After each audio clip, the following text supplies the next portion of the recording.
ព្រឹកឡើងភ្ញាក់មិនទាន់ទេប្រពន្ធស្រែកបងអើយកាហ្វេខ្ញុំរត់លឿនដូចឡានហ្វេរី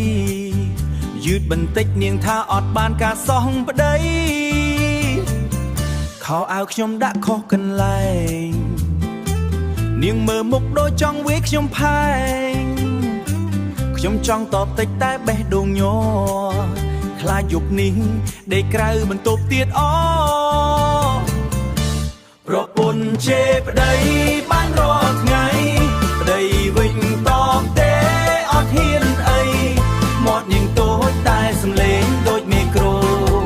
ខ្ញុំបានតែញញឹមបាតអូននៅសុំទោសទៅប្រពន្ធខឹងដូចភ្លៀងរន្ទះប្តីស្ងាត់ស្ងាត់ខ្លាចគេងក្រៅផ្ទះមិត្តភក្តិដែលសួរឲ្យស្លូតនឹងលេងខ្ញុំប្រាប់នៅផ្ទះខ្ញុំជាសិស្សថ្ងៃមួយខ្ញុំហ៊ានតបវិញនាងមើលភ្នែកធ្វើខ្ញុំស្ងៀមភ្លាមនឹង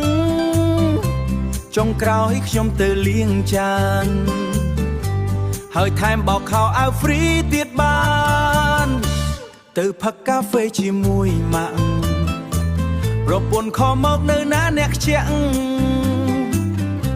ខ្ញុំឆ្លើយលឿនចិត្តផ្ទះហើយអូនតួនៅឆ្ងាយដល់ផ្សារទួលគោក៏ដោយប្រពន្ធជេរប្តីបានរាល់ថ្ងៃប្តីវិញតបទេអត់ហ៊ានអីមាត់នាងតូចតែសំឡេងដូចមេក្រូខ្ញុំបានតែញញឹមបាតអូននៅសុំទោសទៅប្រពន្ធខឹងដូចភ្លៀងរន្ទះប្តីស្ងាត់ស្ងាត់ខ្លាចគេងក្រៅផ្ទះមិត្តភក្តិដែលសួរឲ្យស្លូតនឹងលេងខ្ញុំប្រាប់នៅផ្ទះខ្ញុំជាសិស្ស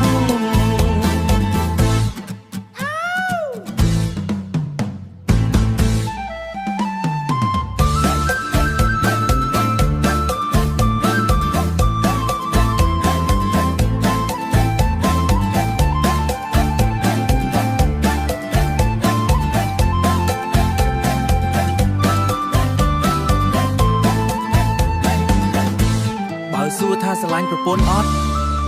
ស្រឡាញ់ណាស់ទោះនាងជេរមិនឈប់ព្រោះនៅក្នុងផ្ទះមួយនេះប្រពន្ធជាសេវខ្ញុំគ្រាន់តែបក់លឹក